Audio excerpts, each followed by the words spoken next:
Hello and welcome to game 2 of the Empire's Cage match with Overlord and Museum on board. So, looking at this board, there's no plus buy on it, but there are a couple gainers in Ironworks and Workshop, and they seem quite important because there are plazas to gain, mills to gain, chariot races to gain, courtyards to gain. So it seems like on 4 you definitely should pick up an Ironworks here.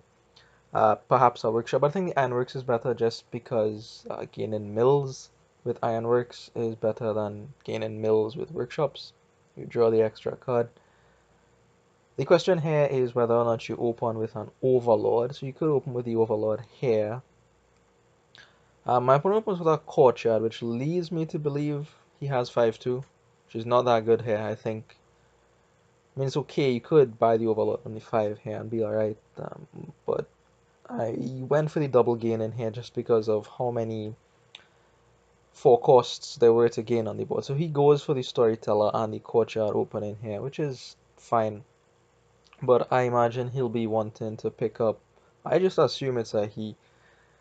Um, my opponent, that is. My opponent will want to pick up a gainer soon enough anyway. Soon enough. So I don't see any of my gainers on turn 3. I just go for a plaza here because I do plan to pick up some courtyards soon. Getting the whole plaza courtyard thing going will give me draw, will let me see my gainers more frequently. So that is the idea behind the plaza there. I do consider gaining a silver with this workshop because I would like to go for nobles soon. Well, as soon as possible anyway. But I decide in the end I can do without the silver. I'll just use these plazas to save up some coin tokens. Instead, that is how I plan to get to 6. Because the silver really is... Like, I really didn't want to include the silver because there's no trashing on the board, and it just makes you that much more unreliable. That much more likely you'll stall out or something like that. And if I don't need it, then why buy it? And this is also the reason why I didn't want to open with the Overlord. And I didn't want to pick up an Overlord in the middle here because I wanted to save my money to pick up Nobles. The Nobles is the, well, maybe not the best draw card, but like I said, treasures with Storyteller. I'm not very comfortable putting too many treasures into the deck here, just because of the reliability thing. So the Nobles is the most attractive target for draw for me. Is also a 6-cost card, which I can get 2 points from, and be a nice target for Chariot Race. So some combination of Courtyard top decking things, and then Chariot Race selecting the card on top for me, which hopefully would be Nobles was my intention. A nice 6-cost. Few things can beat that. So that is also why I went after the Nobles. I know the Silver gives an extra 2 points, but I mean, I didn't care. I could do without it. So we're just building up our decks here in very similar fashion, I believe. My opponent does not have a workshop yet, whereas I do. I do have the workshop. I'm pretty happy about that. However, he does have a storyteller as compensation. I'm not sure how much compensation that is. I think it's doing good work for him, honestly, being able to cycle and come around. Because while playing the game, I thought about it and I said, you know what? You just want to see Ironworks and Workshop as often as possible in the early game here. So I did pick up a Nobles turn before, and now I pick up a Storyteller here. That should help with the cycling, should help me to see my gainers more quickly. On the other hand, my opponent has not picked up a Workshop, so sort of similar positions at this point. He does have the Overlord extra. And he goes for a Crypt here, which is interesting. The Crypt does allow you some stability on some turns, especially if you get a big Crypt off. But I felt like I could do without it. My intention to deal with stability was to use these courtyards.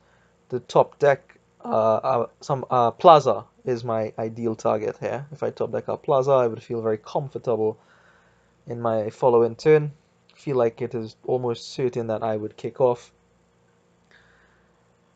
because I still have all the coppers and the estates in my deck, right? And there's nothing saying that I can't draw 5 coppers on my starting turn and just have to pass. But as you will see if you follow my turns very closely, I never actually use the courtyards for that purpose. So I am playing a little bit risky here. Unnecessarily risky in some cases. I could perhaps be a little bit more careful and top deck maybe a nobles, maybe a plaza if that is what is available to me at the time. But I don't. I don't end up doing that courtyard trick. Luckily, it doesn't cost me, meaning I don't have any stall turns. Luckily, right? But it could have happened. It could have happened, and that might have given my opponent all the time he needed to get back into this game. Because as is, I feel like I'm a little bit ahead just because I was able to pick up the gainers a little bit earlier than him. So I have a bit more cards in general. And I'm not picking up crap, right? I'm picking up nice things like mills and plazas. And now I'm at a point where I can buy nobles. So I bought one, two already. So my plan here now is just, take it easy. Work through the plazas, because I need those. If I'm buying nobles, I need the actions to support it for the draw. And here, look, I have money to buy a nobles. Without the silver, right? I was right about the silver. I didn't need it. So very, very good. Now I'm using the mills for money, which is excellent. Which is really, really excellent. Another thing I noticed here, the mill and the storyteller can work very well together. So here I could have used the mill to discard a couple cards, then played those coppers to get some more card draw out of that storyteller. But I only noticed that much later into the piece. So here the turns are fairly straightforward. Fairly straightforward. Just draw through everything. Here I'm going to gain the last mill. Hooray. Courtyard. Again, I could top deck the plaza here and just stop everything. Again, here I could top deck the plaza. But I decided to try to draw through my deck here. I had a couple nobles in hand, so I felt like I could go through the deck. I'm just going to gain another plaza here. There's no reason to do anything else. I could bank all these coin tokens. I have a lot on there already. Probably guaranteed to hit a province every turn if I want to from now on. But why would I do that? There's no reason for me to do that. I have a points lead over my opponent, and we have the same number of gains right now, but I do plan to rectify that soon. I'm thinking about picking up a second Ironworks, just to go after the chariot races a bit more aggressively, and also to give me some advantage when it comes to emptying piles here. It might also come into play for picking up some last ditch museum points. So to do that, I just need to build up my draw. I have a lot of discard things going on. The plazas discarding coppers, the mills discarding 2 cards. So I need to be able to draw those things back up. Again, ideally, I would be able to, discard all the time to all my plazas, all the time to all my mills, play my courtyard near the end, top deck our plaza, and be set up for the next turn. We don't get there, but we do what is, the best thing available to us, or available and visible. I might have missed some key plays here, or nicer options. I haven't played Dominion in like a month or two. This is the first I've been playing in that time, so I'll believe you all if you tell me that there are improvements that could be made to my play here. So my opponent starts on the chariot races, which is fine. That's where I'm also going. The plazas are empty, the mills are empty. Again, I have the points lead here. Slight points lead, nothing too grand. Nothing a couple quick gains from can't fix with the museum, but I do have a slight lead here. And I am going to try to get the second ironworks in at this point. Here, I'm just trying to organize my turns. I'm not really sure what to do here. Like, discarding the mill and then drawing with the storyteller doesn't actually do anything. You still, like, draw the same number of cards. But I decided to go for that play here. Ironworks. I'm going to pick up a chariot race here. It felt like I didn't quite have the draw yet to pick up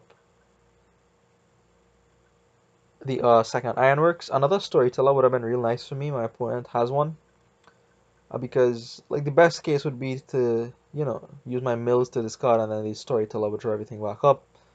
But um, that of course relies on me finding the storyteller at an opportune time. If I have an extra storyteller, it's easier for me to make those kinds of plays, which is why it would have been nice, but I didn't really see a time to do that. So what I'm going to do here is just gain a couple chariot races. No second iron. Oh, I do? I did gain the second ironworks. I'm talking crazy. I probably workshopped for the ironworks and then drew it back, which is cool. And then I'm just going to keep hitting the nobles here. Eventually, my opponent decides to resign. There's no extra buy on the board, and I have the gain and advantage. So that is how game 2 ends. Thanks for watching, and I'll see you in the next one.